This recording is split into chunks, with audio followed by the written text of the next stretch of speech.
Hello बच्चों, let's read a given question. The question says red light differs from blue light as they have option A given a different frequencies and different wavelength, option B different frequencies and same wavelength, option C same frequencies and same wavelength, option D same frequencies and different wavelengths. So to understand this question, we need to understand about the basic concept of electromagnetic spectrum. सो जब हम बात करते हैं electromagnetic spectrum की, so we know के spectrum के अंदर सबसे पहले वी डिफाइन रेडियो वेव्स, उसके बाद we have microwaves, then comes infrared rays, इसके बाद आता है visible region, then comes ultraviolet raise,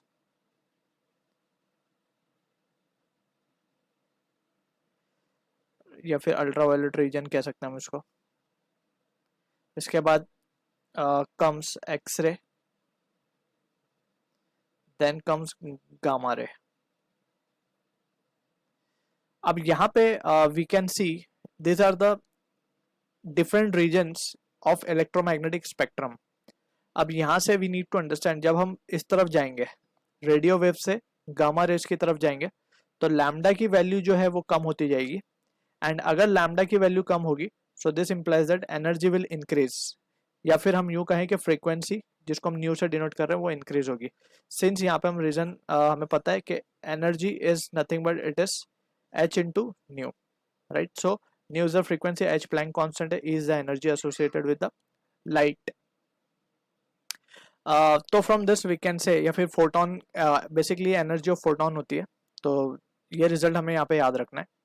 अब यहाँ पे हम specifically for this question we will talk about visible region, right? So visible region की अगर हम बात करें, क्योंकि हमें रेड और ब्लू कलर दिखते हैं, राइट? सो विजिबल रीजन की हम बात करें यहाँ पे, सो विजिबल रीजन में 7 कलर होंगे basically, VIBGYOR which we have already studied. तो जैसे कि हमने देखा कि विबग्योर हमने विजिबल रीजन में लिखा, तो हम जैसे टुवर्ड्स राइट जाएंगे तो वेवलेंथ क्या हो रही होगी? टुवर्ड्स राइट जाएंगे तो wavelength will be increasing, right? Actually में जो पैटर्न होगा लिखने का वो होगा, याद रखने के लिए we write it as to be VIBGYOR, but ये इस तरीके से लिखा जाएगा ROYGBIV, ठीक है? तो याद रखने के लिए just we use VIBGYOR, actual में पैटर्न होगा ROYGBIV। तो यहाँ से हम देख सकते हैं जब हम टुवर्ड्स वॉयलेट कलर जाएंगे तो वेवलेंथ क्या हो रही होगी? कम हो रही होगी। वेवलेंथ क्या हो रही होगी? कम हो रही होगी, right? And from here we can say ये इसके अकॉर्डिंगली चल रहा है, ठीक है? अब वेवलेंथ कम हो रही होगी तो फ्रीक्वेंसी क्या हो रही होगी? बढ़ रही होगी। यानी कि ब्लू कलर और रेड कलर को अगर हम कंपेयर करेंगे तो ब्लू कलर में ब्लू कलर की, रेड की वेवलेंथ सबसे ज़्यादा है, ठीक है? रेड की वेवलेंथ है ग्रेटेस्ट, या फिर greater than blue we can say. और अगर ऐसा है तो फ्रीक्वेंसी में उल्टा हो जाएगा, ये frequency of blue will be greater than frequency of red.